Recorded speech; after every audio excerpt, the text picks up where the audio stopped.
Frequência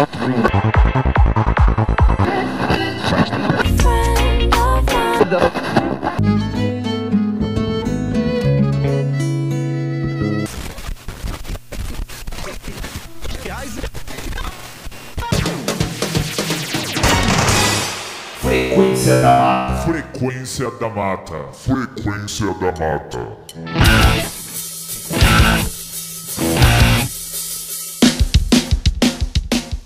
Salve, estamos no ar, podcast Frequência da Mata, edição 45, a primeira edição de fevereiro, a segunda edição de 2013.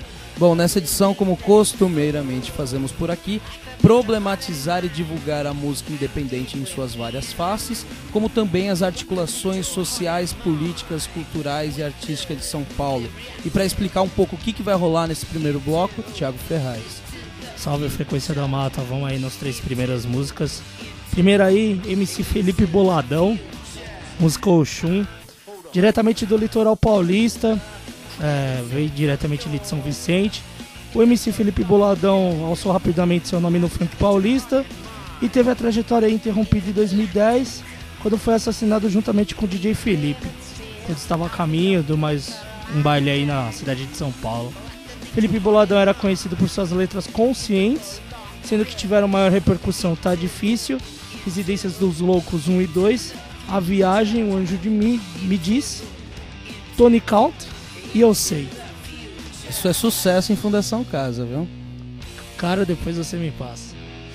Próximo som aí que rolou, Vivendo Simplesmente a Real, Latina, formado por Buster e Ninja, na cidade de Guarulhos, aqui na Grande São Paulo. O Vivendo Simplesmente a Real, em 2012, divulgou seu primeiro single aí, o seu single, desculpe, chamado Opinião, e agora chega com o trampo Nosso Lugar.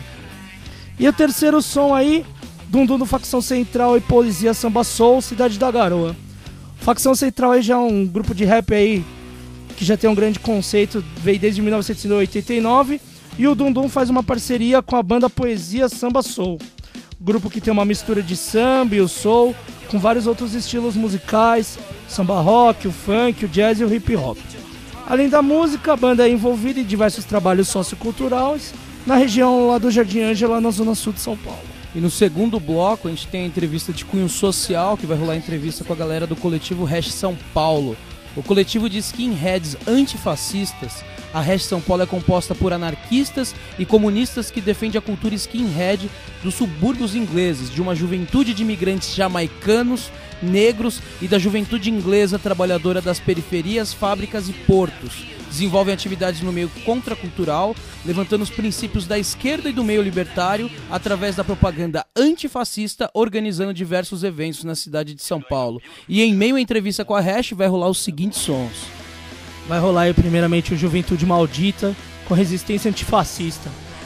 Gerado aí desde 1997, aqui da cidade de São Paulo, a banda de fascista Juventude Maldita materializa um punk, um hardcore agressivo.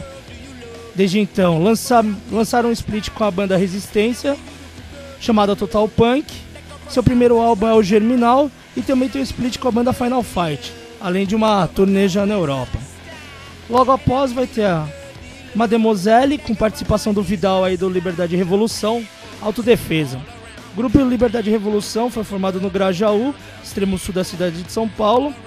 Hoje com Vidal, DPA e Rafael, o grupo se define como portador de um rap classista e socialista, e seguem divulgando seu trabalho resistindo à opressão, Estado e religião.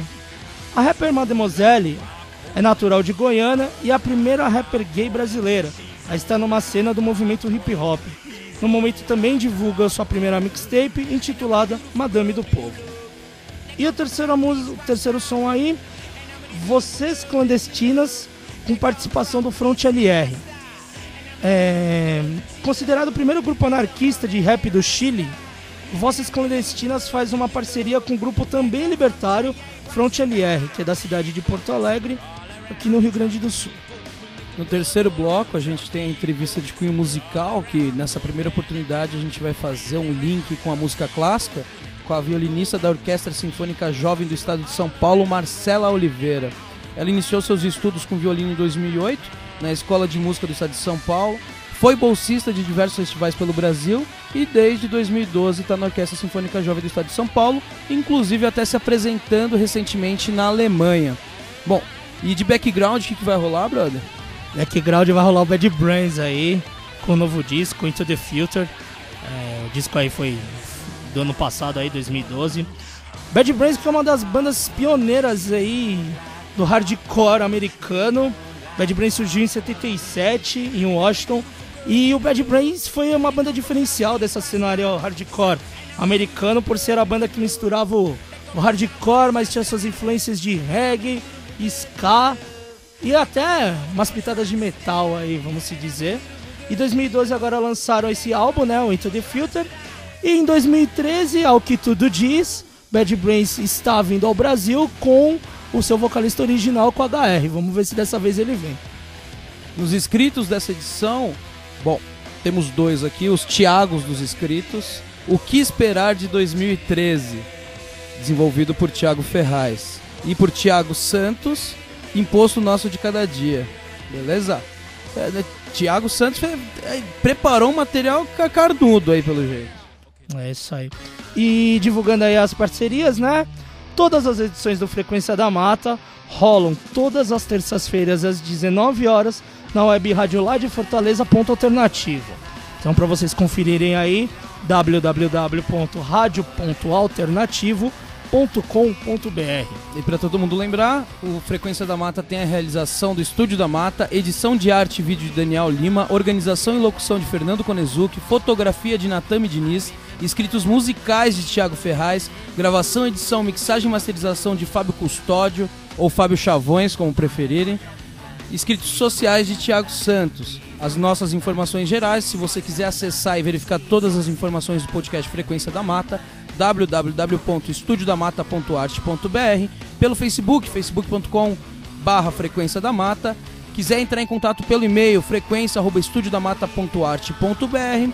E o Estúdio da Mata localiza-se na rua Irmã Emerenciana, 1161, no bairro do Jaçanã. E esta será a edição 45 do podcast Frequência da Mata. Isso aí.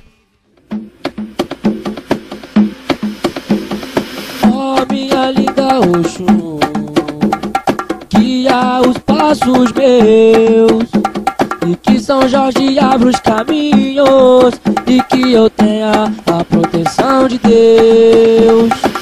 A minha voz a ecoar por toda a cidade, mostrando pra você que estou com a cara e com a coragem. Sou amante da natureza, respeito tudo que é vivo. Como é lindo escutar ao amanhecer o canto dos passarinhos. E comigo não há barreiras, eu encaro qualquer parada. E pra seguir a vida sempre em paz, eu me banho no reino das águas claras. Ó, minha linda Oxum, ó, minha linda Oxum, guia os passos meus. Só quero que São Jorge abra os caminhos e que eu tenha a proteção de Deus. E quando estou refletindo sobre a vida a sós, eu peço pra Oxum abençoar a minha voz. Eu sigo minha vida na linha, eu jamais mexo com ninguém. Até antes de sair de casa eu faço o sinal da cruz, e pra Deus eu digo amém. Ó, minha linda Oxum, ó, minha linda Oxum, guia os passos meus, que São Jorge abra os caminhos, e que eu tenha a proteção de Deus. E que São Jorge abra os caminhos, e que eu tenha a proteção de Deus. Frequência da Mata. 100% com Tito Mare. Salve para os seus loucos. É desse jeito, segura no rá. Revida, América Latina, se o povo sofre morte, somos exploração de vida. Duvida que a fé forma família, unidos somos fortes pro ataque, cai pra cima que a verdade nunca falha. Revida, América Latina, se o povo sofre morte, somos exploração de vida. Duvida que a fé forma família, unidos somos fortes pro pro ataque, cai pra cima que a verdade nunca falha. Fala, ideia certa de casa em casa, entrando no seu som, no evento da quebrada, cobrando a promessa do safado que embaça. Não tem palavra própria e vive fazendo praça. A causa de toda a revolta do ser humano é passar humilhação e ter alguém jogando pano em cima do errado. O sistema trabalhando, o patrão sossegado e o pobre se matando, armando confronto, faz parte do plano. Ninguém pensa igual, com certeza tá ajudando. Acorda pra vida, pra podermos pôr um ponto final e orgulharmos do povo que somos. Revida, América Latina, se o povo sofre morte, somos exploração de vida. Duvida que a fé forma família, unidos somos fortes pro ataque, cai pra cima que a verdade nunca falha. Revida, América Latina, se o povo sofre morte, somos exploração de vida. Duvida que a fé forma família, unidos somos fortes pro ataque, cai pra cima que a verdade nunca falha. A boca fechada não vou ficar, ao contrário reivindicar sobre as mentiras, nada de graça ao povo para o seu próprio maligno desenvolvimento. Eu isso lamento, mas tento e falo pra todos que querem ouvir a verdadeira prece do moleque dos pés descalços, São Paulo, Guarulhos ou do Agreste, que cresce sem creche na rua, sendo humilhado, pisado pelo caos, que mata até gigante, reis e dinossauros, horripilantemente fechada, pensando que sabe de tudo, mas verdadeiramente não sabe de nada. Ignorância e respostas para perguntas fáceis, debilitadas com raça pura da verdade, em combate com a mentira que não é relíquia pra ninguém. Vou além, a mais de qualquer dinheiro que não alimente ninguém, pois só o seu que eu sei e passei nesse mundo manipulado de atraso. Guerra mental, chaga que não sara por falta de fé de ser por si mesmo salvo, por falta de fé de ser por si mesmo salvo. Revida, América Latina, se o povo sofre morte, somos exploração de vida. Duvida que a fé forma família, unidos somos fortes pro ataque, cai pra cima que a verdade nunca falha. Revida, América Latina, se o povo sofre morte, somos exploração de vida. Duvida que a fé forma família, unidos somos fortes pro ataque, cai pra cima que a verdade nunca falha. E avisa os filhos do governo pra que tenha mais respeito, que de Deus foi dar a terra onde todos têm direito. Construíram, destruíram, começando pelos templos da igreja, apoiadores do engenho. Revida, América Latina, se o povo sofre morte, somos exploração de vida. Duvida que a fé forma família, unidos somos fortes pro ataque, cai pra cima que a verdade nunca falha. Revida, América Latina, se o povo sofre morte, somos exploração de vida. Duvida que a fé forma família, unidos somos fortes pro ataque, cai pra cima que a verdade nunca falha. Revida a todo povo, a todos os povos. ai. Hip Hop Brasil. Sonho meu, vai buscar quem mora longe. Sonho meu, pra sonhar agora é impossível. O momento é de perigo, a minha vida corre risco. Marginalizado, esquecido, assim eu me sinto. Agoniado num quadrado de vidro. Chuva forte, alaga a zona norte, zona sul, leste, oeste, refém da morte. Desesperado eu sofro só, sociedade vai ter dó e a minha causa não vai passar de um B.O. Céu escureceu, o raio cai lá fora. Tortura não é física, é psicológica. Tentei sair, já era tarde. Ventania, temporal, granizo, tempestade. As goteiras nas telhas, madeira podre. Não quero morrer assim, senhor, me perdoe. Vejo os barracos no alto da favela, me dá calafrio, me desespera. vai barracão, pendurado no morro, pedindo socorro. Aí a cidade aos seus pés. Vai, barracão, sua voz eu escuto. Não te esqueço um minuto, como que sei quem tu és. Minuto após minuto a TV me mostra o transtorno que pode me levar pra cova. Arrependido por ter invadido esse pedaço de terra. Medellín, Nordeste pra capital, favela.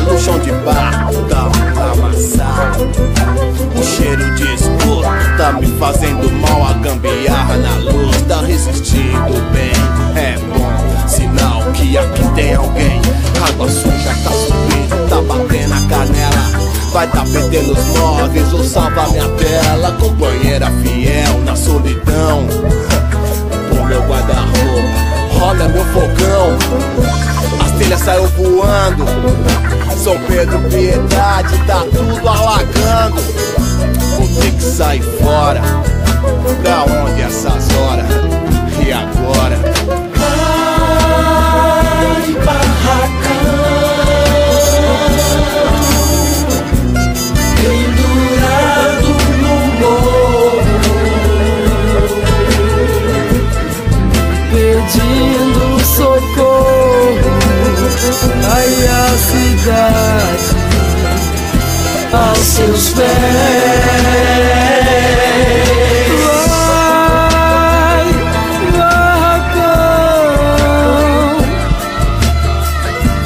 Sua voz eu escuto, não te esqueço um minuto, porque sei que tu és. Meu castelo de madeira tá acabado, tudo que eu tinha na vida foi pro saco. Me querem num albergue, que triste, sozinho, à procura de felicidade no mundo perdido. Porra, favela dentro do mapa de risco, onde pobre morre soterrado feito lixo. Por falar nisso, o lixo deve ser a causa da favela, tá toda debaixo d'água. Pô, não acredito, não, meu barraco soterrado, não. Minha cama, meu sonho, só prejuízo. Sonhava com um Fusca, agora é impossível. Tô vivo, mas tão conformado com a dor. Esquecido por Deus, sou um eterno pecador que deu fuga, tipo ninja de Sodoma e Gomorra, pra viver vários dilúvios na cidade da garoa. Vai, barracão, pendurado no morro, pedindo socorro. Ai, a cidade aos seus pés. Vai, barracão, sua voz eu escuto, não te esqueço um minuto, porque sei que tu és.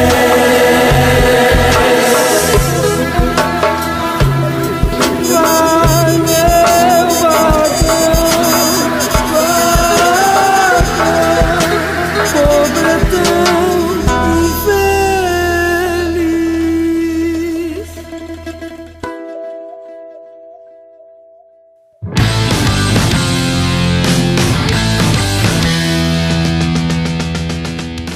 Estamos aí de volta, podcast Frequência da Mata, edição 45. Bom, nesse segundo bloco eu tenho o prazer aqui de anunciar, os caras fizeram uma viagem, um rolezão pra chegar aqui. Coletivo Hash São Paulo. Gente, muito obrigado por terem colado aqui hoje no Jaçanã. A gente que agradece o convite aí, mais um espaço que estão dando pra gente. Eu acho que esse o interesse da Hash aí é difundir não só a cultura skinhead, mas também eu acho que a luta antifascista, assim, por todos os lados, assim, não importa, não só dentro da subcultura aí, punk ou skinhead, mas a gente tem que chegar em tudo que é lugar. Assim. Bom, primeiramente, gente, eu queria saber como que nasce a Hash São Paulo. Qual é o contexto, quando, como? Bom, o coletivo, acho que com essa estrutura assim que tem, né, hoje, talvez mais ações, é uma coisa aí de não tantos anos pra cá, assim. Mas o coletivo nasceu em 2002, tá? Foi uma tentativa aí bem às cegas, vamos dizer assim. Era um camarada nosso que era punk, né? E aí, não sei como, ele teve contato com a cultura skinhead e ficou sabendo que na Europa existiam skinheads diferente do que todo mundo acha que é aí, né? Um skinhead que não era racista, que não era ligado ao nazismo. E ele juntou uma grana aí, fez umas loucuras e foi ver o que era isso daí. Tá? Eu não posso te afirmar se é tão bonita assim a história, mas ele foi pra Itália, né? E lá ele teve contato com Red Skin, na verdade, né? Foi o primeiro contato que ele teve, foi com um grupo de Red Skins, inclusive alguns são amigos dele até hoje, né? E esse cara, ele não, a gente não precisa falar o nome de ninguém, mas ele não tá mais no coletivo, é um contato nosso, mas não pertence mais ao coletivo, apoia as ideias do coletivo, mas não pertence mais ao grupo há muito tempo, assim. E ele foi pra lá, conheceu, deu rolê, viu como que era, acho que aquela coisa de ter um grupo, ter uma trio, assim, né, uma gangue, vamos dizer assim, foi uma coisa que acho que encheu os olhos, e também o lado, né, político da coisa, né, a luta contra o racismo, assim.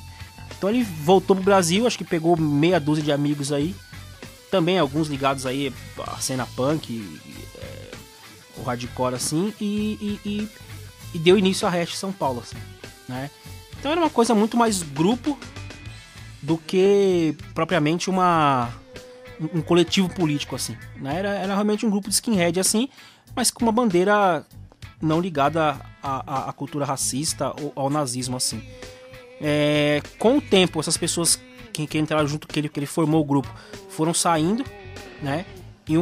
E novas pessoas com gás novo, com interesse um pouco mais de fazer política, assim, de manter realmente a política, mesclar a cultura skinhead, mas também ter a política ali combativa, vamos dizer assim, deu uma cara nova pro grupo, assim, né? Ainda menor do que era hoje no sentido de ação, mas com um volume maior de pessoas,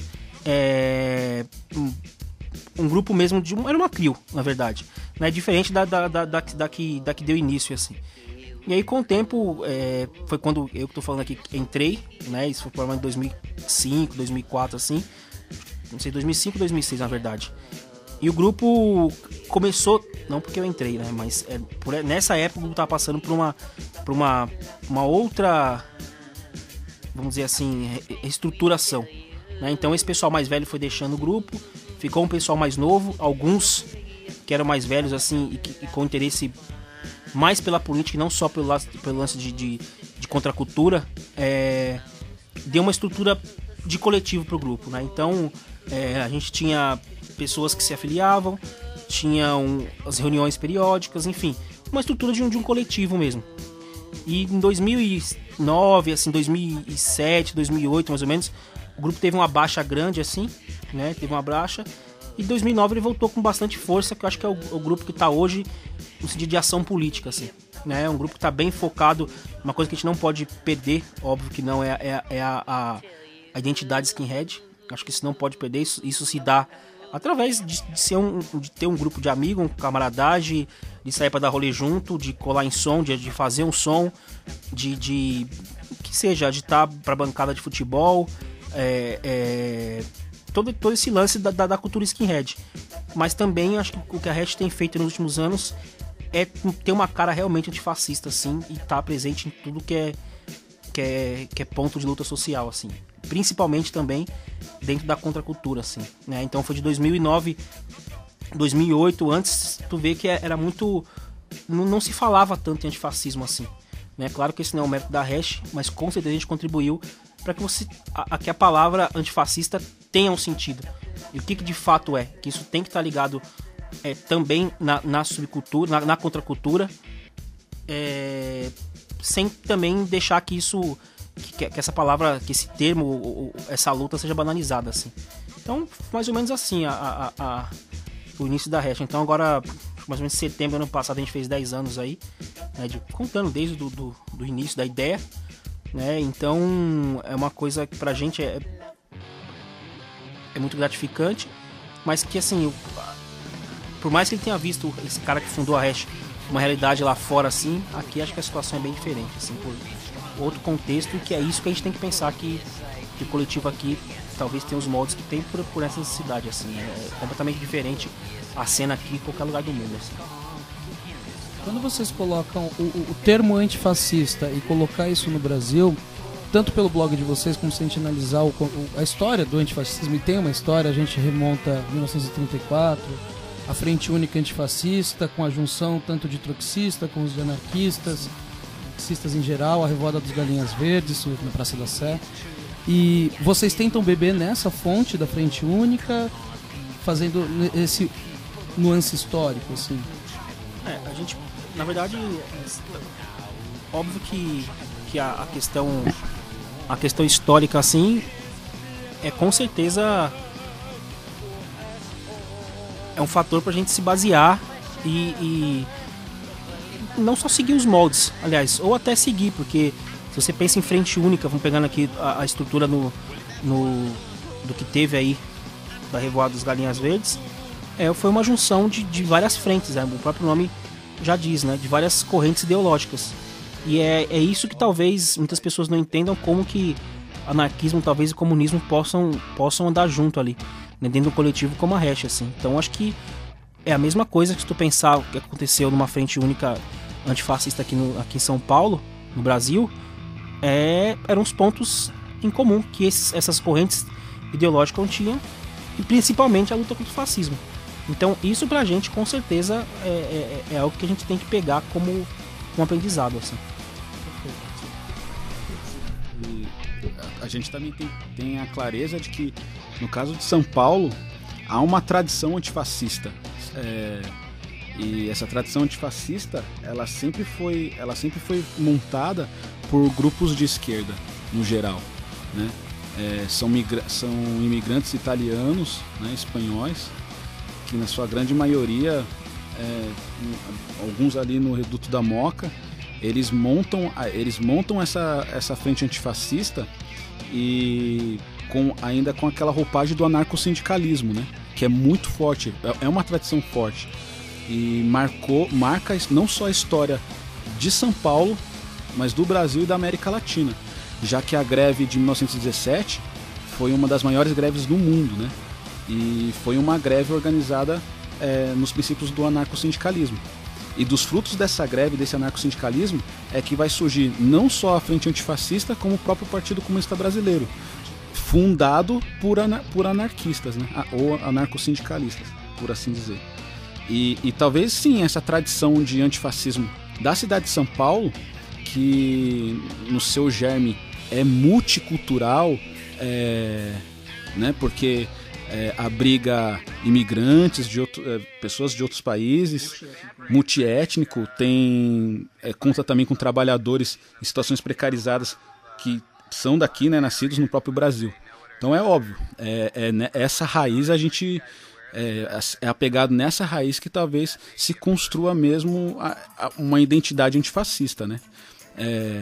Talvez isso se perdeu um pouco por conta de como esses grupos foram reprimidos, né? Acho que os que não foram mortos foram expulsos do Brasil. Pensar na época de Getúlio Vargas. Isso, não, foi uma briga.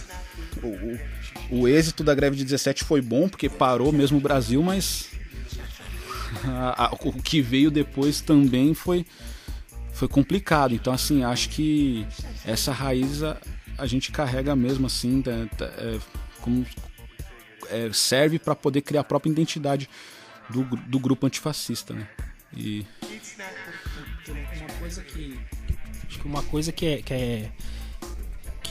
pensando aí, mesclando, por exemplo, a luta política, a luta antifascista, porque é um termo extremamente abrangente, né? Com a subcultura, assim, que tá agora pensando dentro dos moldes de subcultura, punk, skinhead e até hip hop, assim, que a gente tem feito, estreitado laços, assim,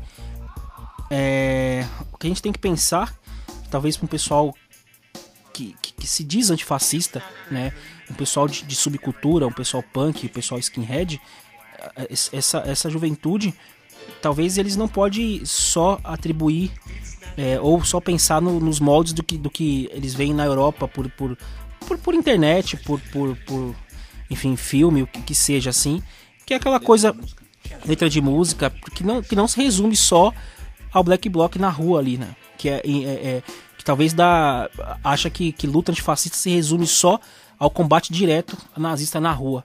Óbvio que isso é uma parte muito importante, assim, que é uma ação direta, né? Mas que não se resume só a isso. Então, é por isso que é impossível e você costuma ver isso, talvez que é uma coisa que tem que ser amadurecida, e a hash tenta manter esse caráter, talvez, de trazer esses debates para que tragam mais clareza para pessoas, né, que talvez pensem assim, como se dizer antifascista e não achar que isso tem uma ligação, que isso é política, entendeu? Porque isso é impossível. Então é por isso que se debate questões contra o machismo, contra a homofobia, a questão de xenofobia, tudo isso é luta antifascista, entendeu? Que não pode se resumir só a manifestação na rua com o rosto coberto e bandeira vermelha e negra, assim, né? Então é isso que tem que também, quando se fala em antifascismo, com certeza, talvez outros coletivos políticos não ligados à subcultura possam ter um entendimento mais claro sobre isso. Mas a gente percebe que ainda isso ainda não está claro, até para pessoas mais jovens, talvez, que estão se formando aí, estão iniciando no meio da subcultura, assim, estão começando a dar um rolê agora, vamos dizer assim, que talvez não tenha essa clareza. Então que ele tem que entender, que é preciso entender que isso não é um lado que se toma, né? Existe um antifascista e existe um nazi. Isso não é um lado. A luta antifascista tem toda uma história, não só na Europa, né? Mas como no Brasil, assim, tem um histórico muito, muito importante que tem que ser entendido, tem que ser respeitado, né? Então, quando se fala em antifascismo, a hash tem essa preocupação de entendimento que algumas pessoas têm disso, assim. Isso não é uma luta que nasceu dentro da subcultura, né? Pensando um pouco também no termo skinhead com antifascismo, a gente pensar na relação da hash hoje. A hash estabelece relação com outros grupos skinheads antifascistas do Brasil e do mundo, e como que é essa relação? Assim, primeiro que existem sessões no mundo todo, né?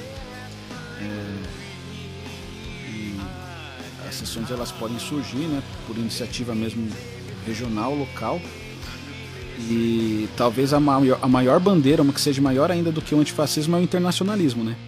Então é fundamental que os grupos, que todas as sessões da racha, elas têm que se comunicar entre si, e a luta tem que ser baseada no internacionalismo, né? Então há comunicação, há troca de informações, né? É óbvio que nos países onde isso está muito mais articulado, essa informação, essa troca de informação, né, ela é muito mais tensa, né? Por exemplo, tem lugares como em Bogotá, onde a hash possui uma estrutura muito maior, né? Então eles conseguem ter um volume de visibilidade muito maior. Madrid, por exemplo, Barcelona. Então, mas uma das coisas mais importantes dentro do movimento antifascista é o internacionalismo. A hash foi a primeira, vamos dizer assim, existe as sessões oficiais, né? A hash São Paulo, ela é uma sessão oficial que é reconhecida, vamos dizer assim, por todas as outras sessões, né, já oficiais aí do mundo. E logo depois, se não me engano, acho que estão fazendo 8 anos agora, é o pessoal da hash Fortaleza, que é um contato que a gente tem também, assim, né? E talvez é até é importante pra gente, talvez pros próximos tempos aí, para esse ano, talvez ainda fazer algo em conjunto e pensar numa luta mais abrangente a nível Brasil, assim. Pensando em skinhead antifascista no Brasil, a gente tem sim um contato com todo o Brasil, em cada canto que há um skinhead que levanta uma bandeira antifascista, né? Porque todos aí, não todos, óbvio que não pode dimensionar assim, mas a grande maioria fazem um contato com a hash, né? Tem como uma referência aí de dentro da cena skinhead, como sendo um ponto de resistência da luta antifascista na subcultura, skinheads espalhados pelo Brasil inteiro, assim. Então a gente sabe que outras sessões, né, isso mais no passado aí, outras sessões tentaram se formar, né, em Belo Horizonte, Rio de Janeiro, Espírito Santo, do Sul teve essa tentativa, que óbvio que a gente sofre né, acho que não sei se o tamanho do país e nos lugares mais distantes é muito mais difícil você manter uma questão do underground aí vivo, né? Então por conta de dificuldades de todos os tipos.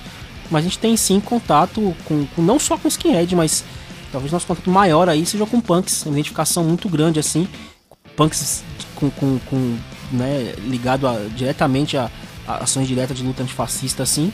Então em contato com a Hash, que na verdade acho que é que dá essa cara que a Hash tem hoje assim, sabe, é de ter esse contato com muitos grupos assim.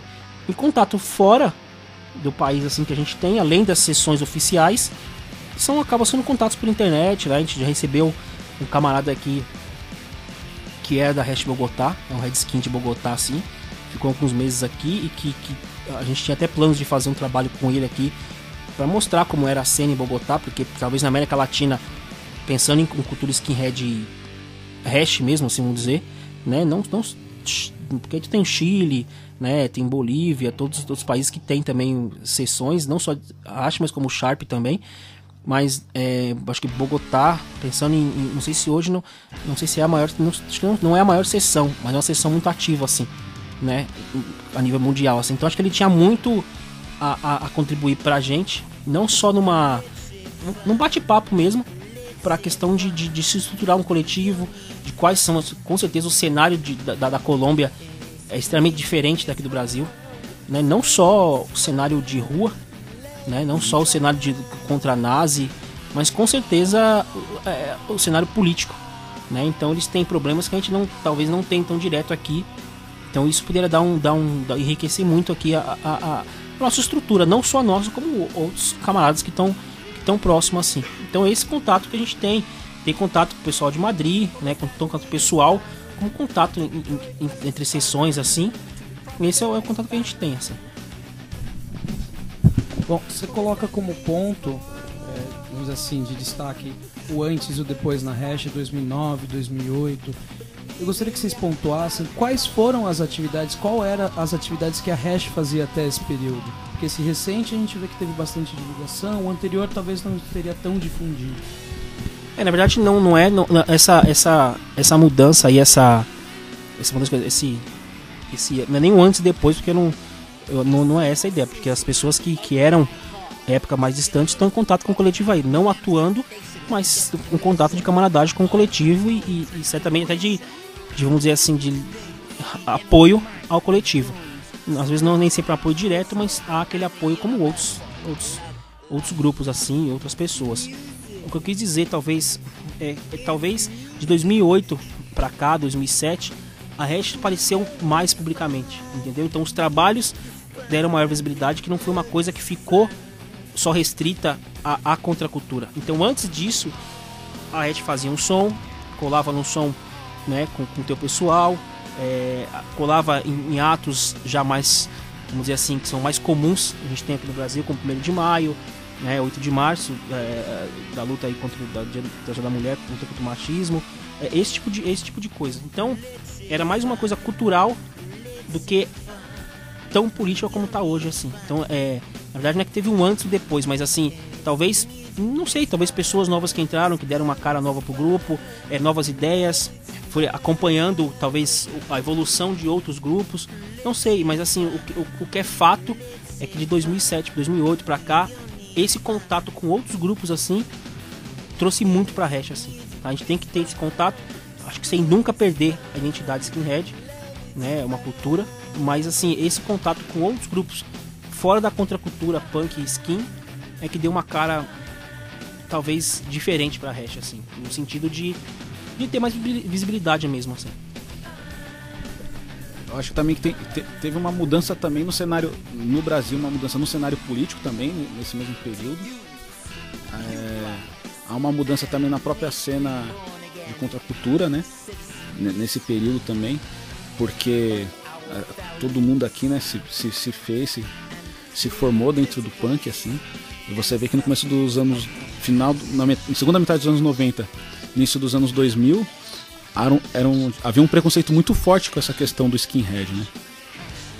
Tanto é que até hoje, mas só que bem menos assim, tem movimento dentro do próprio movimento punk anti-skinhead, né? Pouco importa se o cara é antifascista ou não, anti-skinhead. Então, houve também uma mudança também na forma como a própria contracultura vem se comportando nesse período. né? Então, mudanças econômicas no país também ajudaram, né? Uma outra questão que eu enxergo também como sendo uma das mudanças fundamentais é que, da mesma forma que os grupos de contracultura veio na minha opinião, vem se fortalecendo do ponto de vista de compreensão da própria realidade, a corrente contrária também se fortaleceu. Então, nazistas, fascistas também, eles vieram se fortalecendo. Eu acho que isso fez se criar a necessidade de se organizar do lado de cá também, né?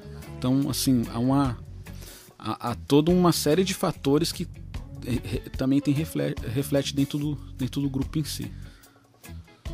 Se pegar uns anos atrás, você ia ter 3, 4 gangues fascistas, Carecas Subúrbio, Carecas ABC e alguns punhados de white powers assumidos. Hoje em dia dá pra você contar 11, 13 gangues de neonazistas na rua, todos juntos, passando por cima das nuances de direita que separam eles, e com o único objetivo de atacar quem está na rua, quem declara o seu pensamento, a sua corrente política, a sua opção sexual, é agredido gratuitamente. Então, como eles se fortaleceram de um lado, a subcultura, a contracultura também foi obrigada a passar por cima de algumas picuinhas que não levavam ninguém a lugar nenhum e fazer uma espécie de união para poder sobreviver, porque literalmente hoje em dia a gente está sobrevivendo mesmo. Bom, vou fazer uma pequena pausa aqui pra gente rolar o som do Juventude Maldita com Resistência Antifascista.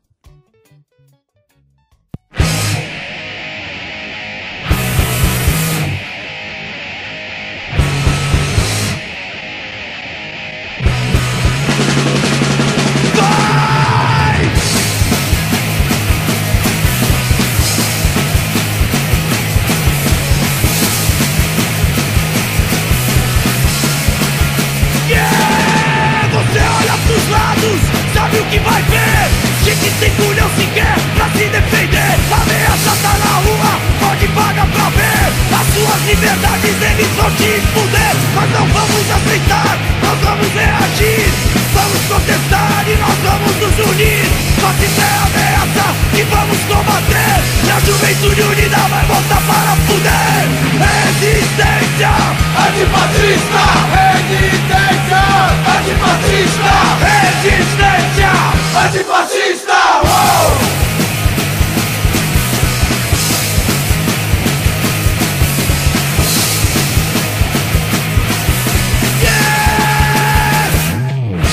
Você olha pros lados, sabe o que vai ver? Um bando de covardes querendo aparecer. Fascismo é um câncer que não vamos tolerar. Não passarão, vamos nos defender. Não vamos nos calar, nós vamos reagir. Não vamos aceitar, nós vamos nos unir. Violência com violência, nós vamos combater. A juventude unida vai voltar para fuder. Resistência antifascista. Resistência antifascista. Resistência antifascista.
Tamo aí de volta. Bom, passar a palavra aqui. Ô pessoal, queria corrigir aí, eu falei opção sexual, na verdade é orientação sexual. Beleza. Bom, gente, em 2011 teve um grande amigo meu, que inclusive morou aqui no Jaçanã há muito tempo, o Johnny, grande amigo. Ele faleceu, né? Ele veio a morrer e a Hash fez várias atividades relacionadas ao Johnny, em homenagem ao Johnny. E eu gostaria que vocês comentassem um pouco, porque pra mim a gente fez até uma edição especial na época do podcast, ele frequentou minha casa, conviveu comigo muito tempo. E eu gostaria que vocês comentassem um pouco como é que foi essas atividades, o que vocês pensaram.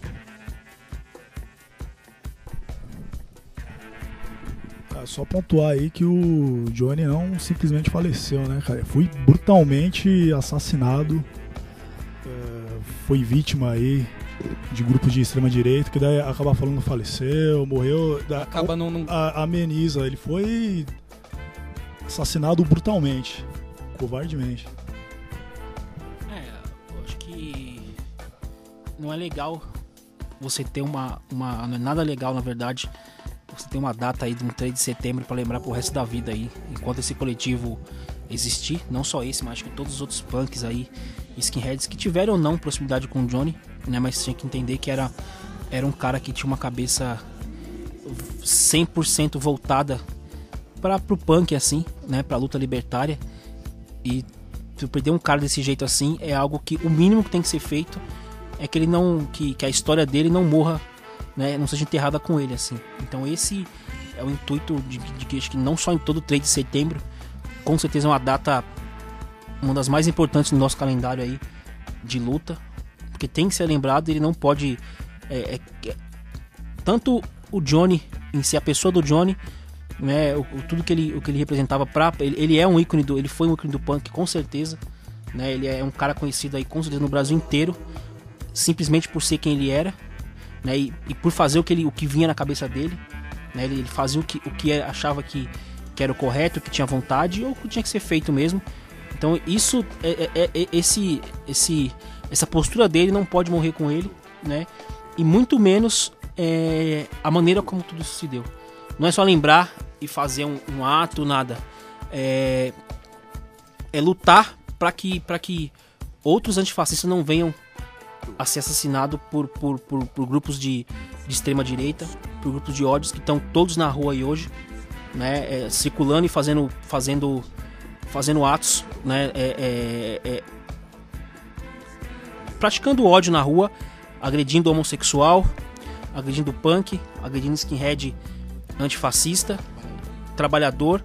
Então assim, esses grupos que estão na rua são extremamente perigosos e qualquer um, não só a gente aqui, mas qualquer um que talvez represente que não represente o que eles pensam ali, estão sujeitos a sofrer um ato de violência, porque é o único meio de atuação desses grupos é o ataque, exatamente, é uma voz covarde e só ataca de maneira, só ataque via violência, né? Então é uma data que a gente não pode esquecer.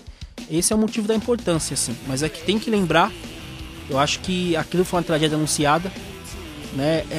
Atos desses grupos já vinham acontecendo em São Paulo, né? E nada foi feito.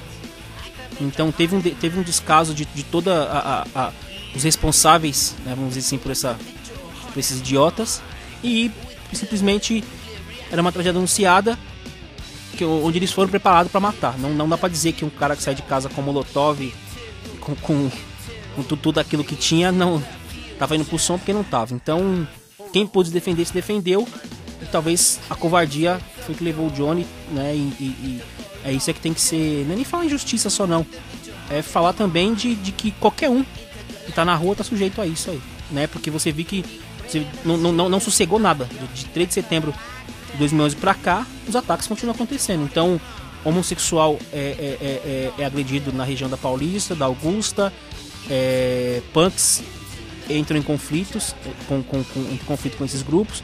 Então assim, moradores de rua.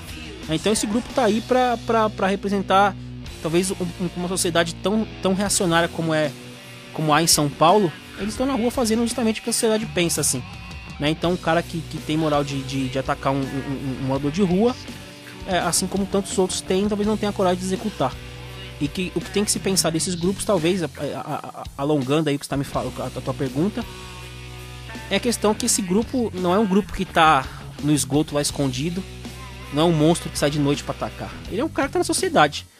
Entendeu? Então ele trabalha, ele é o filho da classe média que tá por aí. Com certeza não há só classe média, aos que não se colocam, né, na sua, vamos dizer assim, posição social que ele tá aí dentro da sociedade, mas a maioria com certeza são filhos da classe média que estão aí, que estudam, que trabalham, que tem sua rotina normal, entendeu? Então não é então a sociedade tem que estar alerta para não pensar que esse é um cara que só sai à noite para atacar. Ele tá no meio de todo mundo. Então é por isso que qualquer um tá sujeito a isso, né? E tem que ficar alerta e tem que ser denunciado, tipo, qualquer ato covarde, qualquer ato de ódio desses grupos assim. E da nossa parte não há outra coisa a se fazer, porque a melhor maneira de homenagear, né, o Johnny é continuar lutando, né? Não tem outra forma a não ser continuar a luta. Boa parte do que acontece também dessa briga na rua, talvez boa parte do que já aconteceu serviu também, foi uma dura lição, né? Talvez é a forma como não gostaríamos de aprender, mas é a forma com a qual a gente aprende também. E isso daí talvez no primeiro momento possa abater, né? Possa até fazer com que na hora tu pare assim e olhe para trás e tenta ver se realmente vale a pena. Mas não tem para onde correr, né? Não é só o Johnny, né? Várias pessoas morreram, né, em nome do antifascismo, na luta contra o fascismo, na luta contra a homofobia, né? Então assim, a gente só continua essa luta, né? A gente intensifica ela. Então na medida em que esses problemas vêm, na medida em que esses golpes são golpes duros vêm, a gente também precisa se manter firme, né? Porque nossa melhor homenagem é continuar lutando. Pegando o gancho aí, que talvez seja um ponto que a gente acha bem delicado de ficar tocando aí, não, da maneira como se fala em relação ao Johnny, assim, que o Johnny tinha uma proximidade com o coletivo, né?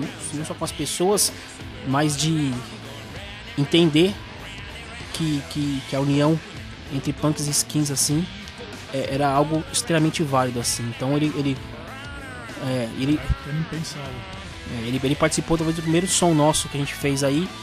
Ele colou, viu uma porrada de skinhead, pegou o microfone e falou que punks e skins tinham que se unir, porque ele viu que aquele era um ambiente libertário, que diferente de outros sons punks aí, aliás, não era diferente de outros sons punks talvez que ele frequentava. Então assim, não tinha por que ter essa briga entre punk e skinhead. Então ele cantou essa bola muito antes da internet chegar, ele cantou essa bola muito antes talvez da contracultura. Eu não sei se isso é bom ou se é ruim, mas hoje rolou um boom muito grande aí. Então hoje tu vê muito mais skinhead na rua do que tu via antigamente, e ele já entendeu isso daí. Então a gente também tem não só um antifascista que caiu, mas com certeza caiu um amigo, assim. Então essa lembrança com certeza é dever do coletivo, assim. Mas o que a gente toma cuidado é que a gente sabe que tem muita pessoa que pessoas que se aproveitam do fato, né? É um oportunismo que eu acho que é extremamente desnecessário. Qualquer oportunismo é errado, desnecessário, mas a gente vê que isso acontece, assim. E algumas pessoas se apegarem ao que aconteceu para tirar algum proveito disso daí, se é que há como tirar, né?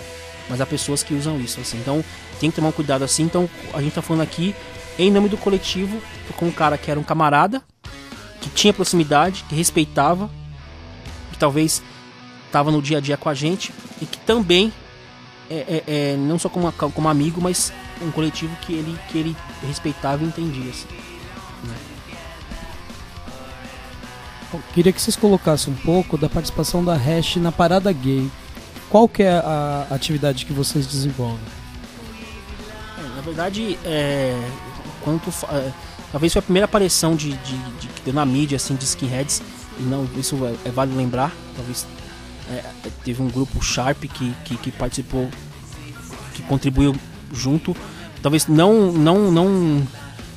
uma organização com a Hash, mas estavam presentes lá e contribuíram para desmistificar o nome skinhead, o termo, dentro de um ato, né, das maiores, talvez, vítimas de skinheads na rua, assim. Então, foi um choque quando esse grupo talvez abriu uma faixa lá, skinheads contra o preconceito, não lembro o que era, mas era algo do tipo. Então, foi um choque assim, mas que foi bem recebido. Mas agora falando do coletivo, né, da racha, assim, dentro especificamente da parada gay, a gente não vê a parada gay como algo que seja ameaçador ou preocupante pro capital e até pros homofóbicos, assim, né? Pelo contrário, ela contribui com o capital drasticamente, assim, e aquilo não choca parte dos homofóbicos aí, e quem não acredita numa igualdade tanto de gênero como de orientação sexual, não sei, assim. Então, a gente tem essa crítica. Então, se tu vê os panfletos que a gente distribui na parada gay, não só a Hash, mas como outros grupos punks, outros grupos feministas de punks que colaram com a gente, pensam dessa forma, de que a parada gay não é algo perigoso pro capital e pra esse padrão heterocapitalista que a gente vive hoje. Mas ainda assim, a gente entende que aquele é um espaço onde a gente pode, de alguma forma, contribuir, né, e levantar o debate. Então, os nossos textos que são distribuídos e que estão disponíveis lá no nosso site, no nosso blog, eles fazem essa crítica, né? Então, eu não sei qual que foi agora, se foi 2010, acho que foi 2010 que eles homenagearam Marcelo Taz e Kassab, assim. Então, que é uma coisa que não, com certeza não são todos que estão na parada gay que pensam assim, mas é a sua, não sei, a organização que faz um ato desse. Então, se homenagear Kassab é algo que não tem muito o que falar, assim. Então, a gente pensa, tem essa crítica à parada gay, né? Porque talvez muitos que organizam ali, eles não querem derrubar esse sistema vigente, né? E de fato alcançar um patamar ali, um mundo onde de fato existe igualdade. Muitos querem ser inseridos no sistema capitalista. Então, se ele consegue ser aceito dentro do sistema capitalista, por que ele vai se preocupar com o gay pobre e preto que sai lá da quebrada, né, e tem que atravessar a cidade inteira para vir se divertir, né, nas casas, vamos dizer assim, noturna que tem ali para Região da Augusta, da Paulista, e quando esse cara volta para casa, ele não vai entrar num carro do ano, né, no conforto, na segurança e ir para casa. Ele é o cara que vai dormir no ponto lá esperando o busão para voltar para casa. Então esse cara tá sujeito aí. Então esse cara, ele nunca vai ser inserido dentro desse sistema dessa forma, né? Então essa é a crítica que a gente tem a fazer, não para a parada gay só, mas para esse tipo de organização que diz ser contra a homofobia. De fato são contra a homofobia, mas é uma luta que não é para derrubar o sistema, e sim para ser inserido nele. Então essa é a nossa maior crítica, assim, né? Então a gente vai ter aproveitando o gancho aí, agora quarta-feira que vem, dia 6, a gente vai ter uma palestra, um debate, um bate-papo com a Leonor Silvestre, que é uma vamos dizer assim, uma pessoa, uma argentina que luta aí, né,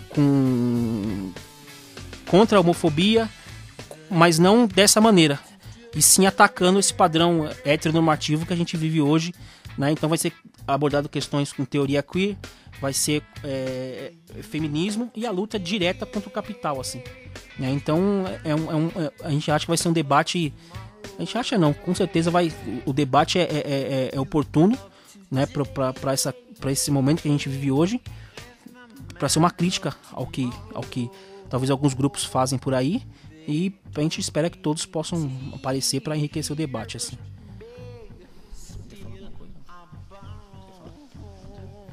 Bom, vocês organizaram o evento O que é Antifascismo, o ABC da Resistência. Eu gostaria que vocês pontuassem que balanço vocês fazem desse evento.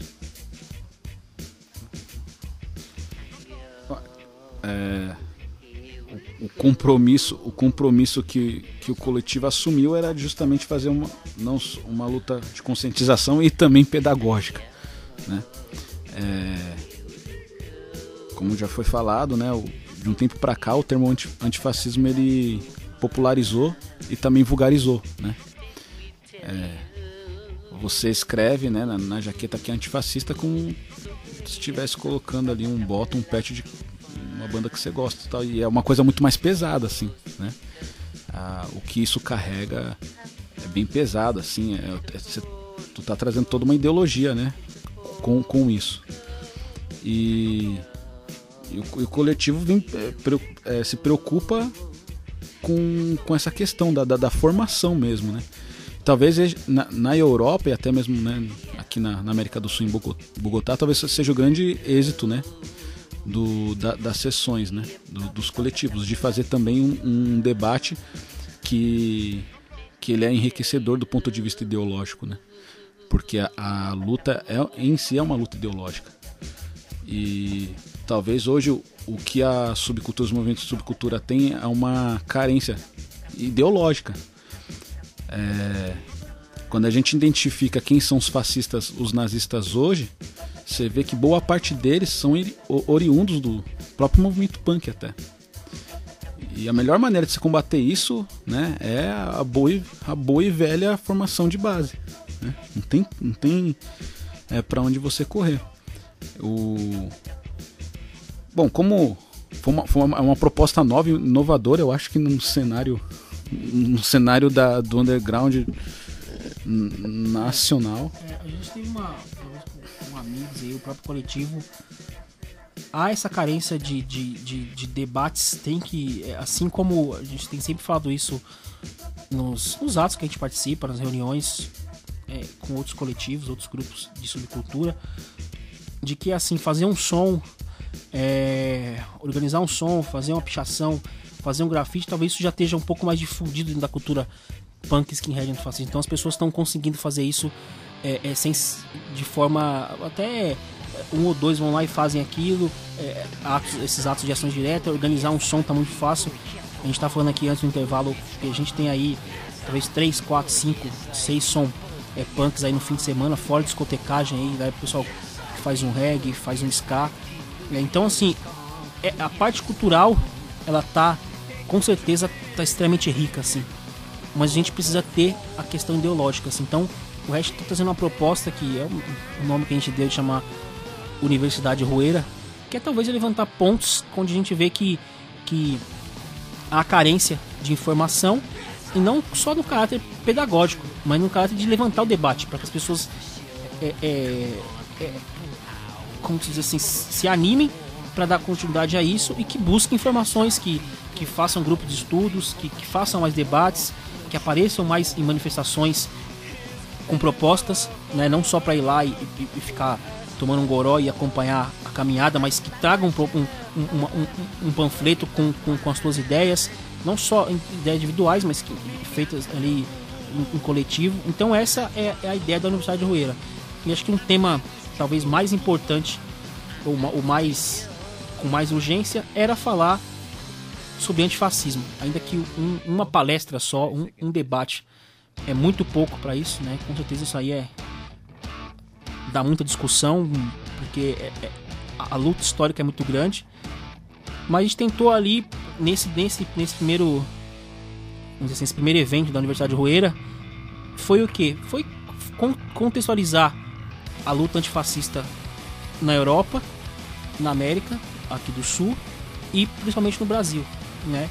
E que de forma que para que as pessoas, os punks, os skinheads, que se dizem antifascistas, entendam como se deu essa luta e possam tirar o que há de melhor nisso e trazer para o dia a dia, né? Não só no combate direto, mas também no entendimento do que você está lutando, né? Então, contra o que você está lutando, na verdade. Então, entender de fato o que é o fascismo, né? Que o fascismo não se dá só com um grupo de imbecil na rua, né? Um grupo de nazi na rua, não se dá dessa forma só, mas também que o fascismo ele se manifesta através da polícia, nessa repressão monstruosa que a cidade de São Paulo sofre aí, que acho que não há exemplo melhor do que esse governador que o estado tem, e a maneira como ele lida com os problemas sociais.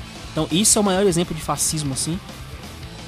Inclusive dentro da própria subcultura há questões a serem debatidas e melhoradas, né? Então essa é a proposta de quando a gente faz um debate. Não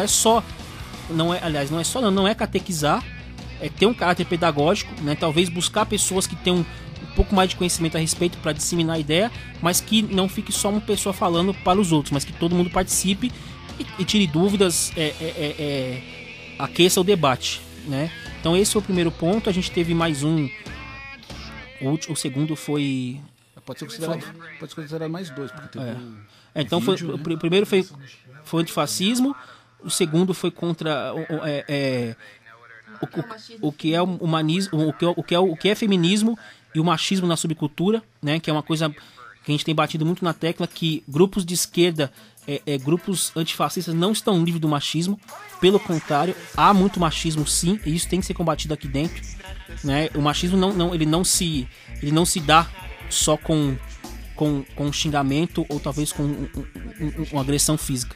Então há diversas formas que você acha que está sendo um puta cara revolucionário, mas na verdade está sendo um babaca machista. Então esse é o tipo de debate que a Hash tenta trazer à tona.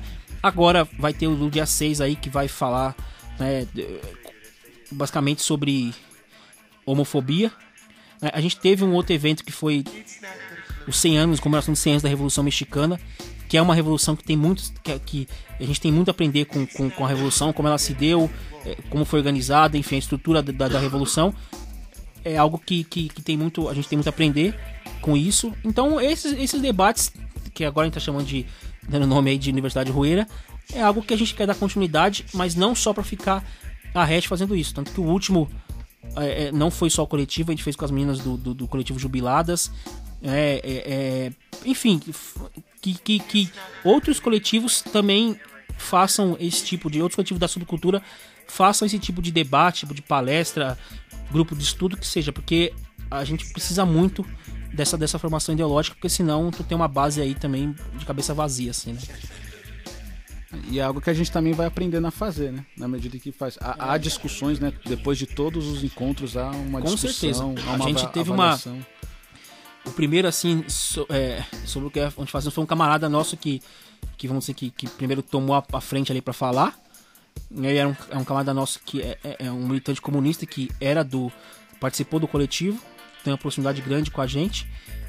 E só que talvez a maneira como a gente estruturou, a gente foi muito positiva o evento, não temos dúvidas assim, mas também pro segundo a gente tentou melhorar com os erros da primeira.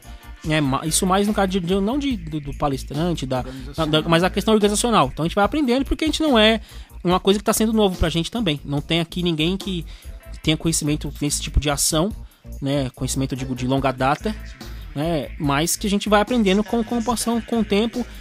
E eu acho que, mais uma vez, esse tipo de evento é para mostrar a importância também desse estreitamento de relação que a Hash tem feito, assim, né? É algo que pra gente tá sendo muito bom, assim.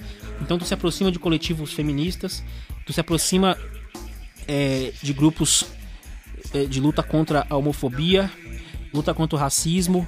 A gente tá com uma proximidade muito boa agora com o pessoal do rap, né? Rap, como eles mesmos se denominam, rap ativista, né? Não é só um rap gangsta, é um rap machista. Pelo contrário, é um rap anticapitalista.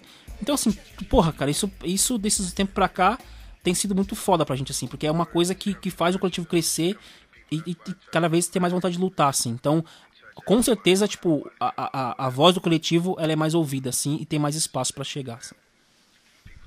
É importante esse tipo de evento também para, com o passar do tempo, a gente não ter mais que encontrar indivíduos esquizofrênicos que dizem que são apolíticos e antifascistas, né? Bom, vou fazer uma pequena pausa aqui agora para rolar Mademoiselle, Parte Vidal, Liberdade e Revolução, com a música Autodefesa. Sou rebelde porque o mundo quis assim, porque nunca me trataram com amor e as pessoas se fecharam para mim.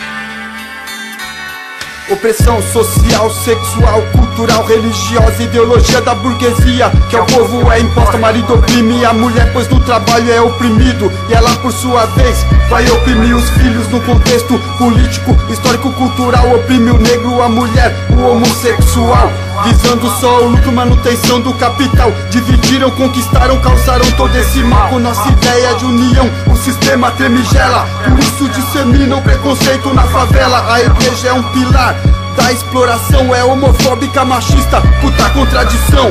Com o amor ao próximo ensinado por Jesus, talvez por isso o tenham pregado numa cruz. Essa é a fórmula da paz de controle da burguesia, que oprime e reprime quem manifesta rebeldia. Se eu pego o agressor que do oprimido, sangue derrama por machismo, homofobia, por sua atitude insana. Seria olho por olho, ia ser dente por dente, degolar, abrir o crânio pra ver o que tem na mente. Tá faltando um exemplo, um ataque da favela pro agressor não se crescer e passar a ter medo dela. Um exemplo violento, uma resposta do oprimido, tendo certo que isso só muda com o fim do capitalismo. Violência gera violência, tem certeza. A violência do oprimido é autodefesa. Nosso rap vai além de história triste e palavrão. É pra derrubar o sistema e toda forma de opressão. Violência gera violência, tem certeza. A violência do oprimido pra mim é autodefesa. Nosso rap vai além de história triste e palavrão. É pra derrubar o sistema e toda forma de opressão. Quero aprovação direta que criminaliza homofobia, discriminação por orientação. Que merda é essa, quem diria?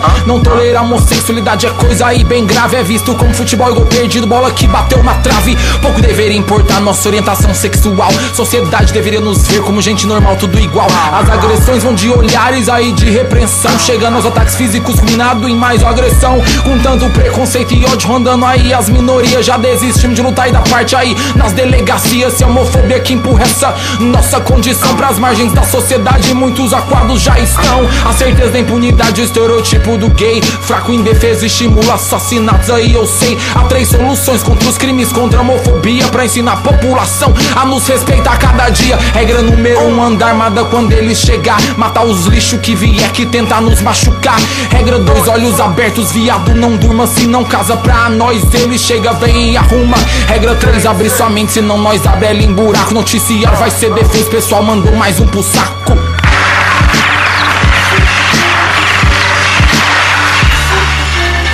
Violência gera violência, tem certeza.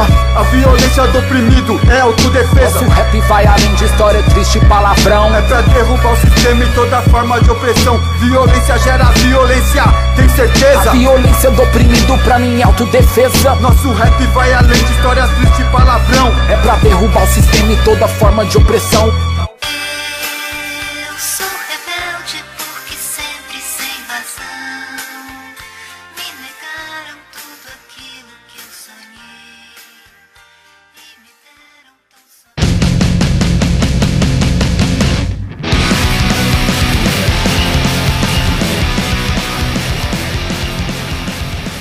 Bom, estamos aí de volta. Bom, eu queria que vocês colocassem um pouco pensando no movimento anarcopunk, essa relação hoje que se dá em São Paulo. Como que vocês podem pontuar o que toda essa cena que se estrutura em São Paulo hoje?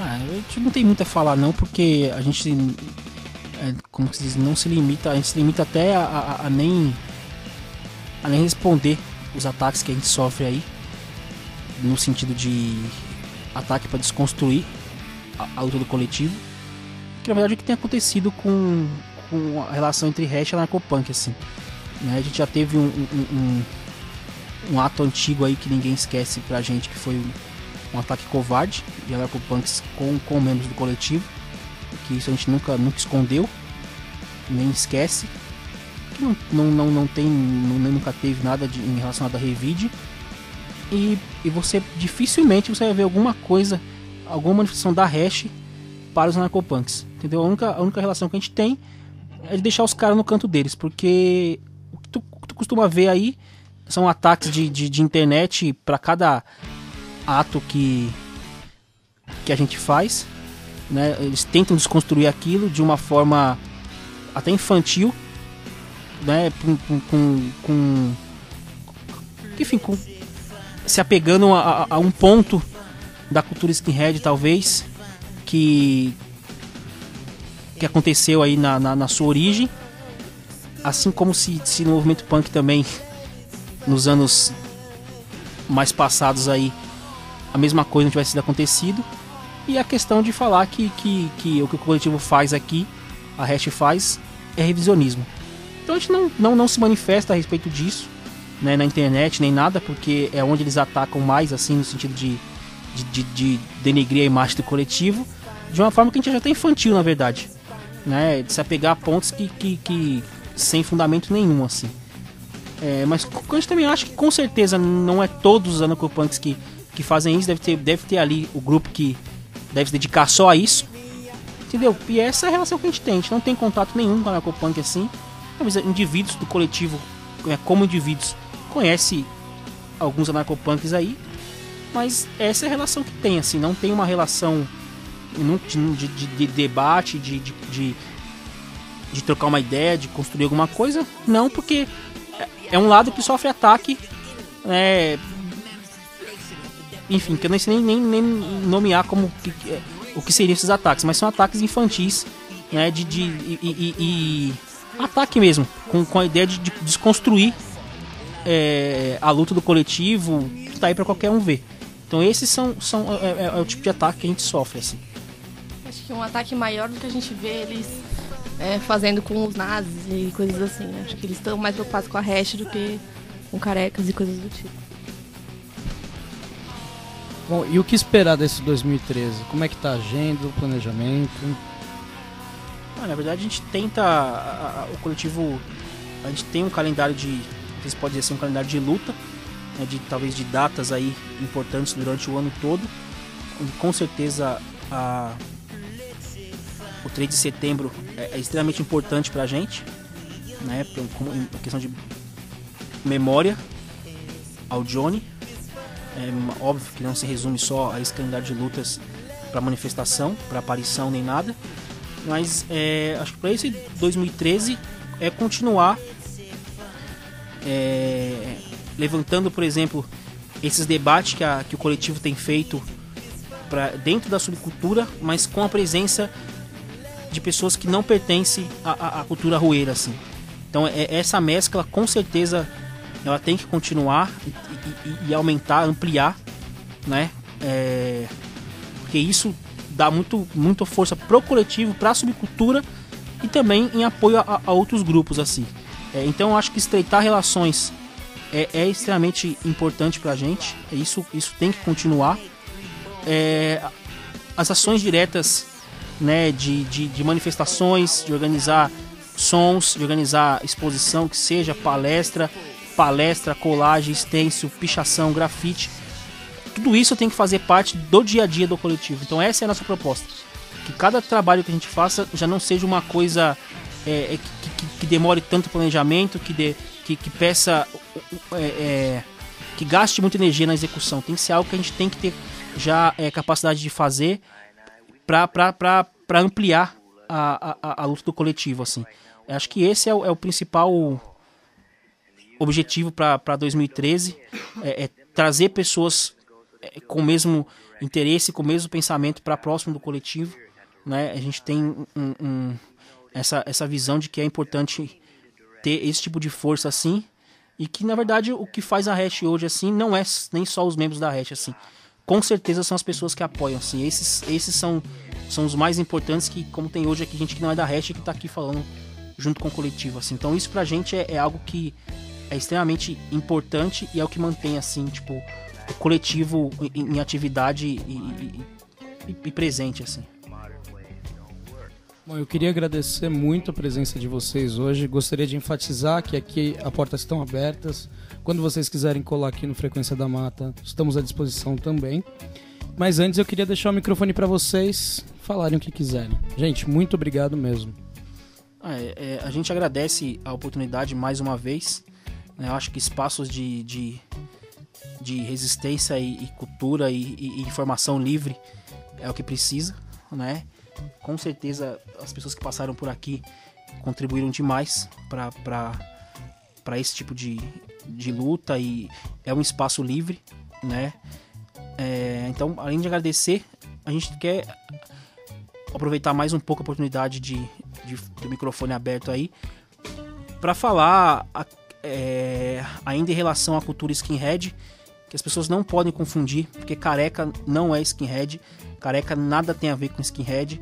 Carecas são homofóbicos, carecas são machistas, são xenofóbicos, e nazi é essa escória que tu vê por aí, agredindo o trabalhador, agredindo o morador de rua, agredindo punk, agredindo skinhead, não tem distinção nenhuma, assim. Então esses caras não são skinhead, eles podem ser qualquer coisa menos skinhead, assim. Esse é um trabalho, eu acho que de todo skinhead, na verdade, ele tem como pontual pra si, assim, é sempre desmistificar esse tipo de informação, que inclusive, né, ao contrário do que vocês fazem aqui, é o que a mídia faz, assim, que é sempre um lado sensacionalista, né, que ela vai falar de skinhead só quando ele tá em alta, porque teve uma briga grande, porque infelizmente teve uma morte. Então é esse lado que a mídia vai falar o termo skinhead e punk, assim, né? Então a gente tem grupos aí que dizem combater o ódio, que dizem combater os crimes de ódio, mas que na verdade o que você vê é uma puta confusão mental, uma falta de interesse de fato de, vamos dizer assim, de acabar com esses grupos, né? Então esse espaço é importante, assim, pra gente passar essa mensagem. E mais importante na questão do espaço livre, acho que essas pessoas, né, os punks, skinheads, antifascistas, tem que ter em mente também, talvez tomar cuidado com aparições nesse tipo de mídia, assim. Porque se aparece, ela tem interesse por aquilo. O único interesse que ela não tem, de fato, é dar espaço para você passar o que é a tua luta, né? Com certeza tem algo por trás ali. Então teve algumas pessoas aí que se... Como que se dizem? Se deixam ludibriar pela luz pelo flash da câmera e acaba achando que aquilo ali é um espaço livre porque ele vai conseguir passar a mensagem dele. Ele talvez esteja muito bem intencionado, mas ele está usando o caminho errado, assim. Então é por isso que acho que da importância desse espaço aqui no bairro do Jaçanã para esse tipo de atividade, assim. Parabenizar a iniciativa, né? A estrutura, agradecer a oportunidade de poder ter dado voz, né? E só lembrar que talvez fosse muito fácil, até simples até, né? Se você reunir 30 caras para sair aí batendo em nazista, em fascista, matando nazista e fascista, mas que nossa luta ela transcende isso, né? É uma luta contra todo um mundo, bem dizer, né? É uma luta anticapitalista, anti-imperialista, né? E essa luta se faz ideologicamente, né? Você pode matar 30 nazistas hoje, mas vai ter um moleque lendo essas coisas na internet. É lá que tem que ser, também lá que tem que ser combatido, né? Então, assim, ela é uma luta política, ela é uma luta econômica, é uma luta cultural, é uma luta ideológica. E isso se faz no dia a dia, né? A luta de classes ela não está na cena, né? A luta de classes não é uma exclusividade do movimento punk, que é outra coisa. Ela é uma luta que transcende, ela está no mundo todo, na universidade, no trabalho, né? E também no punk. E como essa luta se dá no mundo, né? É uma luta que é do mundo, a gente se insere nela, né? Óbvio que voltado, a energia toda, né? Voltada ali para a subcultura, mas que assim não é uma gangue, né, que se posiciona contrário com uma opinião diversa, né? É toda uma ideologia voltada contra o capital, e dessa maneira enxergamos o capital como um monstro de duas cabeças, de um lado o fascismo, né, o nazismo, e do outro a própria exploração. E então essa luta é uma luta emancipadora, né? É uma luta para pôr não só o fim na patifaria toda que acontece nas ruas, com trabalhadores, com filhos de trabalhadores, né? Mas é uma luta no seu núcleo central, assim, é uma luta contra a exploração do homem pelo próprio homem. Acho que talvez o mais importante, assim, pegando o gancho aí do agradecimento, é que outros pontos de cultura como esse, outros pontos de vamos dizer assim, mídia livre, né? A gente tem que ter a nossa cena, ela tem que apoiar esse tipo de atividade. Então a gente não vai ficar citando nome aqui agora, mas a gente tem coletivos de meninas que fazem isso, a gente tem casas de cultura que fazem isso, a gente tem grupo punk que vai pra rua pra manifestar, a gente tem estúdio que tá aí pra isso, a gente tem bandas, né, que movimentam a cena no sentido de... A única coisa que não tem é dinheiro, mas que movimenta a cena no sentido de trazer um público, de passar uma ideia, de tocar nos lugares mais distantes aí que tu puder imaginar tipo de São Paulo, que é uma cidade monstro aí, e também do Brasil, assim, de outros lugares, talvez que não tem uma cena tão grande como tem São Paulo, e ainda assim a molecada resiste, assim. Então isso que não pode acabar. Isso é o underground e tem um motivo para ser assim. É feito por nós, mas que agora não só para nós, mas para toda a sociedade, assim. Então é extremamente importante que todos os coletivos, todos os punks, todos os skins, enfim, coletivos assim, apoiem esse tipo de iniciativa, porque com certeza é para que a nossa luta tenha uma estrutura também, assim. Então isso é extremamente importante, o porquê de se apoiar um som, de você apoiar um cara lá da puta que pariu, que tá trazendo uma banda, porra, sei lá, do leste europeu pra vir tocar aqui, trazendo um cara da Finlândia pra tocar aqui numa quebrada, como tem acontecido. O pessoal vai pra Jamaica, traz gente pra tocar aqui. Porra, isso é a gente que tá fazendo, não é a gravadora, não é a produtora, não é a produtora que traz uma banda oi pra tocar aqui, né, que faz um som, coloca uma banda de fascista pra abrir o som, uma banda oi mundialmente conhecida e coloca em risco todo mundo que tava naquele som. Não é uma banda que faz traz uma outra banda grande, uma banda punk pra trocar e tá pouco se fudendo com o público, porque ele quer mais arrecadar dinheiro. Então o boicote a esse tipo de atividade é sim também uma militância, assim. Tá, a gente tem condições de trazer grupos de fatos libertários pra tocar aqui, né, num som pra gente. A gente tem condições de manter uma casa de cultura, né, com estrutura e funcionando para fazer sons pra gente mesmo. A gente tem condições de ter um espaço como esse, né, que dá espaço pra todo mundo falar, se não precisa nomear, estúdios para gravação, gravar o teu CD ali na raça mesmo, sabe? Construir esses espaços libertários, assim, né? Espaços libertários, ainda agora talvez tenha até espaços na cena, mas falta muito, assim. Tem que ter muito esse tipo de espaço, assim, porque isso também faz parte da contracultura, assim.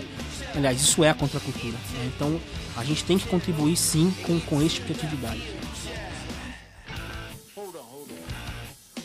Queria agradecer, mandar um salve pros punk, pros skinhead e um chute no saco dos nazis. Valeu, gente, vamos encerrar com Vossas Clandestinas, Fit Frontalier, beleza? Valeu!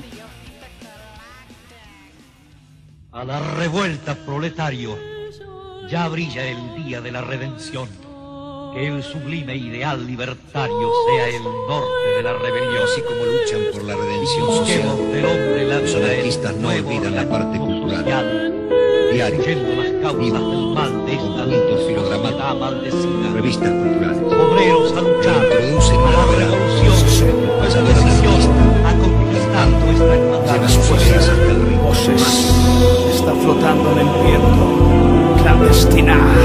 Poder dibujar en este mundo una sociedad que sea libre y diseñar su sueño con la realidad, manifestar el color del corazón con los ojos de nosotros, sacar la máscara de la historia, construir un mundo donde quepan muchos mundos. Es así, la vida no tiene sentido si no se vive feliz. Todo el esfuerzo entregado al capitalismo, la humildad cambiada por el egoísmo, no al patriotismo. Seguimos separados para aumentar la riqueza del Estado, nada es privado. Todo es de todo, todo lo que brilla no es oro, lo único que brilla es el amor de todos. Seguimos dependiendo de la falsa democracia, seguimos sometidos, mendigando lo que nos han prometido en este mundo de mendigos.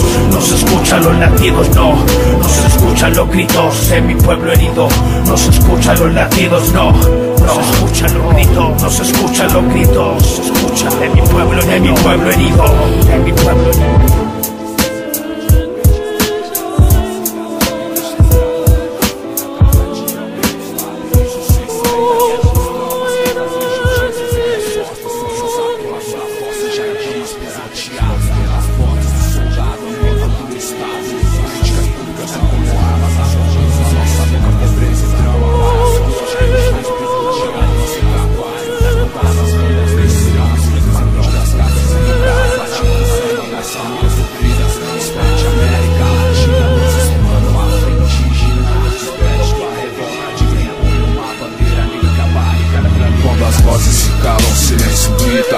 É um sintoma de sociedade doente, as tragédias esquecidas, adorar a escravidão da vida. Cada dia aumenta os labirintos sem saída, os traumas das injustiças sem resposta, sonhos atolados na fossa, jardins pisoteados pelas botas do soldado, amando do Estado.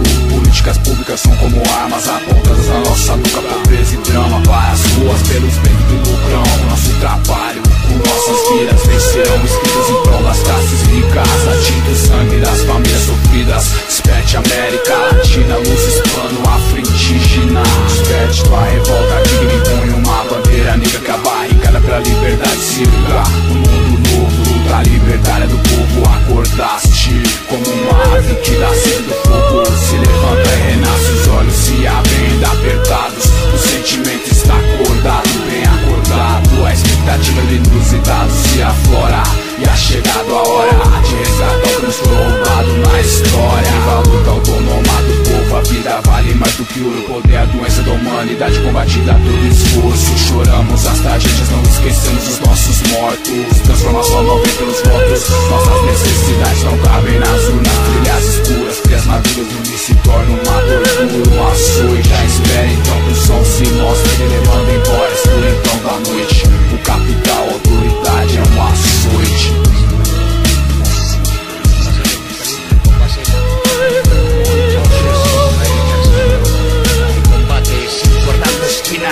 Trabajadores tienen cuantiosas pérdidas de vidas. En las barricadas cantan la marsellesa anarquista. A la revuelta, proletario, ya brilla el día de la redención. Que el sublime ideal libertario sea el norte de la rebelión.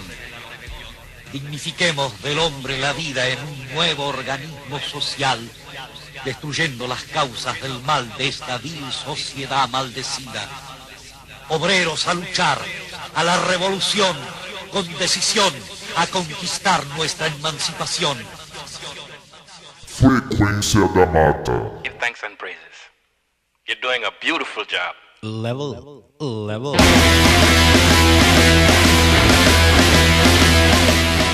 Estamos aí de volta, podcast Frequência da Mata, edição 45. Bom, nesse terceiro bloco eu tenho o prazer aqui de anunciar Marcela Oliveira, violinista da Orquestra Sinfônica Jovem do Estado de São Paulo.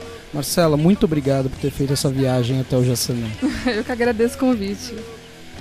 Marcela, gostaria que você colocasse primeiramente como que se deu o seu interesse pelo violino. Bom, a música sempre foi presente na minha vida. Tenho um tio pianista erudito, ele é produtor musical. Então, eu sempre ouvi música e eu comecei a ter aulas com eles. Só que eu nunca fui muito paciente com ele, assim, tipo, eu chegava até a bater nele, essas coisas. Aí, um dia eu vi duas meninas tocando violino. Aí eu me interessei loucamente, assim, falei pra minha avó, quero aprender a tocar violino, e ela me inscreveu numa escola.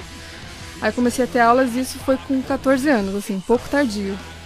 Mas aí desde então fui atrás, fui me interessando por aulas, vendo orquestras, e aí foi indo, foi se desenrolando minha carreira. E hoje você pode pincelar algum violinista como base pra ti? Bom, tem muitos violinistas maravilhosos. A maioria deles, infelizmente, já morreram, mas existe vários. Heifetz, eu acho que é o meu ídolo, assim, uma pessoa que eu assisto e, claro, nunca vou chegar aos pés dele, acho que também não existe outro melhor do que ele. Temos David Oistrakh, que vivo hoje. Nós temos o Pellman, ele é um judeu, mas ele mora nos Estados Unidos, maravilhoso, assim. Tem outros, entre outros, milhares muito bons, assim. E hoje vamos dizer que você vive no mundo da música clássica. Sim, minha carreira é somente isso. E você consegue diferenciar o contexto musical da música clássica de outros contextos? O que é diferente na música clássica? O que a gente pode encontrar de diferente no meio? Eu acho que é a música que você mais, assim, tem que pensar, né? Não é uma música fácil, uma música também que o acesso é mais difícil. Eu acho que dá mais trabalho também, de ser feita, de ser produzida. Leva muito estudo. Certo. Bom, você ingressou na Escola de Música do Estado de São Paulo. Isso. Eu gostaria que você colocasse pra gente, Marcela, um pouco da sua experiência lá, o seu amadurecimento musical, que balanço que você faz desse todo esse período que você tá por lá. Então, quando eu ingressei na escola, assim, eu não passei de primeira vez, lá é muito difícil de passar. E como eu estava começando, eu não passei. Mas aí depois de 6 meses me ligaram e eu sem saber, eu estava de suplente. Aí me ligaram, nossa, foi a maior felicidade. Aí eu comprei até um violino novo, um violino melhor. Isso foi no meio de 2008. Aí eu comecei a fazer aula, fiz 6 meses com o professor. Aí a partir de 2009 eu comecei a fazer aula com o Pedro De La Role, que até hoje eu faço, que é um professor maravilhoso. E a cada dia melhorando, assim, uma escola excelente, aulas teóricas, aulas práticas, muito bom, maravilhoso. E você poderia tocar um pouco pra gente, por Com favor? certeza. Eu vou tocar um pedaço de um concerto de Viotti, Viotti número 2.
Marcela, tu já foi bolsista em diversos festivais. Isso. Eu gostaria que você comentasse um pouco sobre quais foram esses festivais e quais foram os mais significativos para ti.